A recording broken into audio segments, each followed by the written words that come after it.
இது மகிமை நேரம். இந்த வாரத்தின் இறுதி நாளுக்காக என் தேவாதி தேவனை ஸ்தோத்திரிக்கின்றேன். கடந்த 6 நாட்களிலும் கூட நம்முடைய ஆயுசு நாட்கள் பூரணமாக்கப்பட வேண்டும் என்று சொல்லி நாம் என்னென்ன காரியங்கள் எல்லாம் செய்ய வேண்டும் என்று சொல்லி நாம் தியானித்தோம்.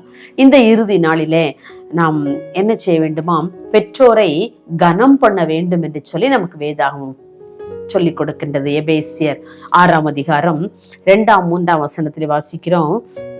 உனக்கு நன்மை உண்டாயிருப்பதற்கும் பூமியிலே உன் வாழ்நாள் நீடித்திருப்பதற்கும் உன் தகப்பனையும் உன் தாயையும் கனம் பண்ணுவாயாக என்பது. இந்த பூமியிலே நம்முடைய வாழ்நாள் நீடித்திருக்க வேண்டும். நாம் நல்ல சுகத்தோடும் நல்ல பலத்தோடும் அநேக வருஷங்கள் ஜீவித்திருந்து எனக்கு அநேக தலைமுறைகளை நான் பார்க்க வேண்டும் அப்படிலாம் சொல்லி நம்ம யோசிக்கிறோம்ல. பாருங்க, அப்போ நம்ம என்ன செய்யணுமா? நம்முடைய பெற்றோரை நாம் கனம் பண்ண வேண்டும் என்று சொல்லி நாம் வேதத்திலே வாசிக்கின்றோம். பாருங்க, பெற்றோர் இன்னைக்கு நம்ம கனம் பண்றோமா? பெற்றோர் நாம் கனம் பண்ணி வாழ்ந்தோம்னு சொன்னா நம்முடைய ஆயுசு நாட்கள் பூரணப்படும். இந்த உலகத்திலே நம்முடைய ஆயுள் நீண்ட ஆயுளாக இருக்கும். இன்னைக்கு நான் யோசிப்போம், நம் பெற்றோர் நான் கனம் பண்றேனா? நிறைய பேர் சொல்லுவாங்க, என் பெற்றோர் படிக்கவே இல்லை, அவங்க படிக்காதவங்க, அவங்களுக்கு உலகமே தெரியாது, அவங்க பார்க்குற ஏதோ ஒரு தொழில், சின்ன தொழில், அது மட்டும்தான் அவங்களுக்கு தெரியும், அவங்களுக்கு எதுவுமே தெரியாது. அதனால என்னுடைய காரியங்களை நான் சுயமாகவே நான் என்ன செய்வேன், முடிவு எடுத்துக்கிறேன் அப்படின்னு சொல்லி நம்ம அவங்கள உதாசீனப்படுத்துக்கிறோம்ல. நிறைய வேளைகளிலே இன்னும் நிறைய வயதான பெற்றோர்லாம் இருந்தா, சும்மா இருங்க, உங்களுக்குலாம் என்ன தெரியும், வீட்டில் இருங்க அப்படின்னு நம்ம பெற்றோர் ஈஸியாக சொல்லிடுறோம் வார்த்தைகளினால. ஆனா அந்த பெற்றோர் நீங்கள் கனம் பண்ண வேண்டும் என்று சொல்லி வேதாகம் நமக்கு கற்றுக் கொடுக்கிறது. நாம் நம்முடைய காரியங்களை நம்ம உதாசீனப்படுத்துகிற பிள்ளைகளாக நாம் இருப்போம் என்று சொன்னால், இன்றைக்கு இதை கேட்டுக்கொண்டிருக்கிற ஒவ்வொருவருடைய வாழ்க்கையிலும் நீங்கள் உங்கள் பெற்றோரை உதாசீனப்படுத்துகிற பிள்ளைகளாக நீங்கள் இருப்பீர்கள் என்று சொன்னால், உங்களுடைய ஆயுசின் வருஷங்கள் குறுகினது என்று சொல்லி இன்றைக்கு ஆண்டவர் உங்களை எச்சரிக்கின்றார். எனக்கு அன்பான பிள்ளைகளே, உங்களுடைய பெற்றோர்களை நீங்கள் கனம் பண்ணுங்கள். பெற்றோர்களை கனம் பண்ண நீங்கள் பழகி கொள்ளுங்கள். அது கர்த்தருக்கு பிரியம். உங்களுடைய ஆயுசின் வருஷங்களும் பூரணமாக்கப்படும். இந்த உலகத்திலே நாம் நீடித்து வாழ்ந்து பல காரியங்களை நாம் சாதிக்க வேண்டும் என்று சொல்லி நம்ம நிறைய விரும்புறோம்ல. ஆனா அதுக்கு முதலாவது காரியம் நாம என்ன செய்யணுமா? நம்முடைய பெற்றோரை கனம் பண்ண வேண்டும். பெற்றோரின் ஆசீர்வாதம் நமக்கு தேவை. நம்முடைய முதியோர்களின் ஆசீர்வாதம் நமக்கு தேவை. முதியோர்கள் நம்முடைய வீட்டுல இருந்தாலே அதுவே நமக்கு ஒரு பெரிய மகிழ்ச்சி. அந்த முதியோர்களை பராமரிக்கிறது அது அதை விட ஒரு பெரிய மகிழ்ச்சி. நமக்கு வேதனையாக காணப்பட்டாலும் கூட, கஷ்டமாய் காணப்பட்டாலும் கூட அவர்களை பராமரிக்கிறது நமக்கு ஒரு சந்தோஷத்தை நமக்கு தருது இல்லையா? நம்ம அவர்களை கனம் பண்ண வேண்டும் என்று சொல்லி வேதம் நமக்கு கற்றுக் கொடுக்கிறது. பாருங்க, இன்றைக்கு முதியோர் இல்லங்கள்லாம் பெருகிட்டே வர்றதுக்கு என்ன காரணம்? பிள்ளைகளை கஷ்டப்பட்டு அந்த பெற்றோர் படிக்க வைக்கிறாங்க இல்லையா? பிள்ளைகள் கஷ்டப்பட்டு படிக்க வச்ச பிள்ளைங்க அவங்களுக்கு ஒரு வேலை கிடைச்சாலோ அல்லது ஒரு திருமணம் ஆனாலோ என்ன செய்யறாங்க? இந்த பெற்றோரை அப்படியே உதாசீனப்படுத்தி விட்டு, அப்படியே நிராகரித்து விட்டு அவங்க தனியா போயிடுறாங்க. வேலை நிமித்தமாக, திருமணம் முடிந்தது நிமித்தமாக, இப்படி பல காரணங்களை சொல்லி அந்த பெற்றோரை அப்படியே நிராகரிக்கிறவர்களாக காணப்படுகிறார்கள். எனக்கு அன்பானவர்களே, அப்படிப்பட்டதான ஒரு அவல நிலையை நாம் இன்றைக்கு நம்ம அநேக புத்தகங்களிலே, பத்திரிகைகளிலே வாசிக்கின்றோம். நம் நேரில் கூட நிறைய பார்க்கிறோம். நிறைய குடும்பங்களை பற்றிய செய்தியை நம்ம கேள்விப்படுறோம்ல. இன்னைக்கு எத்தனை குடும்பங்களிலே பெற்றோர்கள் எத்தனை அவதிப்பட்டு கொண்டிருக்கின்றார்கள். ஐயோ, என்னுடைய பிள்ளையை நான் எவ்வளவு தூரம் படிக்க வச்சேன், கஷ்டப்பட்டு படிக்க வச்சேன், நான் கூலி வேலை செய்து என்னுடைய பிள்ளையை நான் படிக்க வச்சேன். இன்னைக்கு என் பையன் ஃபாரின்ல இருக்கிறான், ஆனா எனக்கு அவனை வைத்து என்ன ஏதோ பணம் அனுப்புறான், அவ்வளவுதான். ஆனா நான் அவன் கூட இருக்க முடியலையே, அல்லது அவன் ஏன் கூட இருக்க முடியல, குடும்பமாய் வாழ முடியவில்லையே என்று சொல்லி கண்ணீர் விடுகிற எத்தனை பெற்றோர்கள் உண்டு. எனக்கு அன்பானவர்களே, பெற்றோரை கனம் பண்ண நாம் பழகிக்கொள்ள வேண்டும். பெற்றோரை கனம் பண்ணுவதன் மூலம் நம்முடைய ஆயுசு நாட்கள் நமக்கு பெருக பண்ணுகிறது அல்லவா? நம்ம அதை உணர்ந்த பிள்ளைகளா நாம் வாழ்வோம்.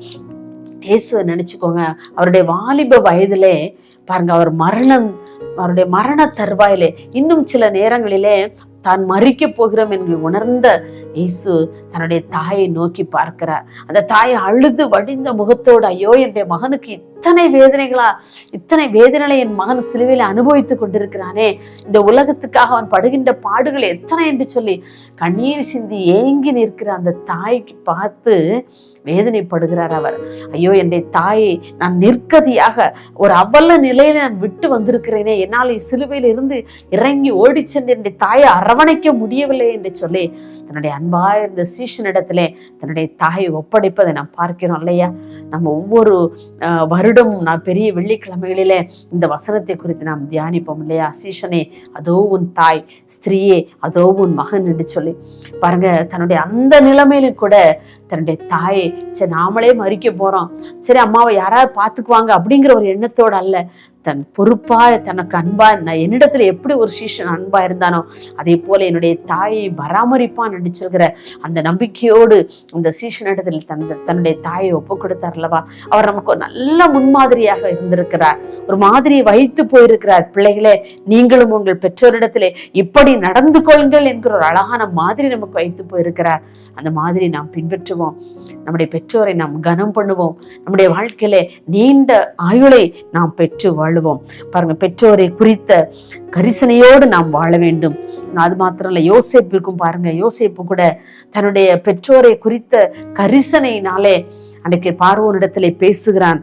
பார்வோனிடத்துல பேசி, நான் என்னுடைய அப்பா ரொம்ப வயதானவங்க, என்னுடைய சகோதரர்கள்லாம் இருக்காங்க, நான் அவங்கள இந்த தேசத்துக்கு அழைத்து கொண்டு வரட்டுமா என்று சொல்லி அந்த கோசேன் தேசத்திலே அவரை அழைத்து வந்து அவர்களை பராமரித்தான் அந்த அந்த யோசேப்பு இல்லையா? பாருங்க, இன்றைக்கு நம்ம பெற்றோரை நம்ம எப்படி நினைக்கிறோம்? பெற்றோர்களை நம்ம ஆதரிக்கிறவர்களாக காணப்படுகிறோமா, அல்லது பெற்றோர்கள் நமக்கு பாரமாக காணப்படுகிறார்களா? நம்ம யோசித்து பார்ப்போம். வேத வசனம் சொல்லுகிறது, நீங்கள் பெற்றோரை உன்னுடைய வாழ்நாள் நீடித்திருப்பதற்கு உன் தகப்பனையும் உன் தாயையும் நீ கனம் பண்ணுவாயாக என்று சொல்லி. இன்றைய நாட்களிலே பெற்றோர்களை கனம் பண்ணுகிற பிள்ளைகள் மிக மிக மிக குறைவு. ஆகையால் தான் அநாதை இல்லங்கள், முதியோர் இல்லங்கள்லாம் பெருகி கொண்டே போகிறது. ஒவ்வொரு பிள்ளைகளும் தன்னுடைய குடும்பத்திலே தன்னுடைய பெற்றோரை கனம் பண்ணுகிற பிள்ளைகளாக வாழ்வார் என்று சொன்னால் முதியோர் இல்லங்கள் இதற்கு தேவையே இல்லை இல்லையா? ஆனா இன்றைக்கு முதியோர் இல்லங்கள்லாம் பெருகிட்டு போகுது. ஏதோ முதியோர் இல்லங்களுக்கு பிள்ளைங்க அங்கிருந்து பணம் அனுப்புறாங்க வெளிநாட்டுல இருந்து, அதை வாங்கிட்டு இந்த பேரண்ட்ஸுடைய மனநிலைமையெல்லாம் யோசிச்சு பார்த்தா எவ்வளவு வேதனை உள்ளதா இருக்கும் இல்லையா? எனக்கு அன்பானவர்களே, உங்கள் பெற்றோரை கனம் பண்ணுகிற பிள்ளைகளாக வாழுங்கள். உங்களுடைய ஆயுசின் வருஷங்கள் நீண்டு செல்லும். நிச்சயமாக ஆண்டவர் அதைத்தான் சொல்கிறார். அதை நமக்கு ஒரு கற்பனையாக சொல்லுகிறார். உன் பூமியிலே உன் வாழ்நாள் நீடித்திருப்பதற்கு உன் தகப்பனையும் உன் தாயையும் கனம் பண்ணுவாயாக என்று சொல்கிறார். ஒருவேளை பெற்றோர் படிக்காதவர்களாக இருக்கலாம், வயது முதிர்ந்தவர்களாக இருக்கலாம், அல்லது முடியாத ஒரு நிலைமையிலே காணப்படலாம். நீங்க அவங்களை உதாசீனப்படுத்தாதீங்க, நீங்க அவர்களை திட்டாதீங்க. உங்களுடைய வாழ்க்கையிலே அவர்கள் என்ன விரும்புகிறார்களோ அதை செய்வதற்கு முயற்சி பண்ணுங்க. அவர்களை கனம் பண்ணுங்க. உங்க வார்த்தையினால அவங்களை நோகடிச்சிடாதீங்க. உங்க வார்த்தையினால அவர்கள் மனம் நொந்து ஆண்டவரிடத்திலே முறையிடாதபடிக்கு பெற்றோரை கனம் பண்ண பழகி கொள்ளுங்கள். அப்படி எங்கள் பெற்றோரை கனம் பண்ண பழகும் பொழுது நிச்சயமாக ஆண்டவர் உங்களுடைய ஆயுசு நாட்களை அவர் பூரணப்படுத்துவார் என்பதிலே சந்தேகமே இல்லை. நாம் இந்த வேத வசனத்தின் மூலமாக அதைத்தான் புரிந்து கொள்கிறோம். உன்னுடைய வாழ்நாள் நீடிப்பதற்கு உன்னுடைய பெற்றோரை, உன்னுடைய தகப்பனை, உன்னுடைய தாயும் கனம் பண்ணுவாயாக என்று சொல்லி. அப்படிப்பட்ட ஒருவேளை சிந்தை இதுவரைக்கும் நீங்கள் இல்லாதிருப்பீர்களானால் இன்றைக்கு இந்த செய்தியை கேட்ட பின்பாது உங்களுடைய மனதிலே பெற்றோரை கனம் பண்ணுவதற்கு ஏற்ற சிந்தனைகளை ஆண்டவர் கொடுக்க நான் ஜெபிப்போமா? இரக்கமும் கிருபை நிறைந்த அன்புலே சுவாமி, இந்த வாரத்தின் இறுதி நாளிலும் கூட ஆண்டவரே உம்மை நோக்கி பார்க்கும்படியாய் கொடுத்த நல்ல கிருபைக்காக உம்மை நாங்கள் ஸ்தோத்திரிக்கிறோம். கடந்த 6 நாட்களிலும் நாங்கள் எங்களுடைய ஆயுசு நாட்கள் பூரணமாக என்னென்ன காரியங்கள் எல்லாம் நாங்கள் செய்ய வேண்டும் என்று சொல்லி தியானித்தோம்ப்பா. ஆண்டவரே, இந்த வேளையிலுமா கூட எங்களுடைய ஆயுசு நாட்கள் பூரணமாக்கப்பட உன் பெற்றோரை, உன் தகப்பனையும் உன் தாயையும் கனம் பண்ணுவாயாக என்று சொல்லி நாங்கள் வாசித்தோம், நாங்கள் தியானித்தோம் அப்பா. அப்படியே எங்கள் வீடுகளில் உள்ள எங்களுடைய பெற்றோர்களை நாங்கள் கனம் பண்ண எங்களுக்கு கிருபை செய்யும்படியா நாங்கள் ஜெபிக்கிறோம் ஆண்டவரே. அவர்களை கனம் பண்ண, அவர்களோட பட்சமாய் பேச, அவர்களோட ஆறுதலாய் பேச கர்த்தர் பிள்ளைகளுக்கு நீ கிருபை கொடுக்கும்படியா ஜெபிக்கிறோம் ஐயா. இக்காலத்து பிள்ளைகளோடு ஆண்டவரே நீங்க பேசும்படியா நாங்கள் ஜெபிக்கிறோம். அவருடைய இருதயத்துல நீங்க இடைப்படும்படியா நாங்கள் ஜெபிக்கிறோம் ஆண்டவரே. பெற்றோரை கனம் பண்ண பிள்ளைகளுக்கு உதவி செய்யுங்க. அப்படிப்பட்ட நல்ல மனதை நீங்க கொடுக்க போறதற்காக உமக்கு நன்றி செலுத்துறோம். இயேசுவின் நாமத்திலே தாழ்மையா கேட்கிறோம் பிதாவே, ஆமேன்.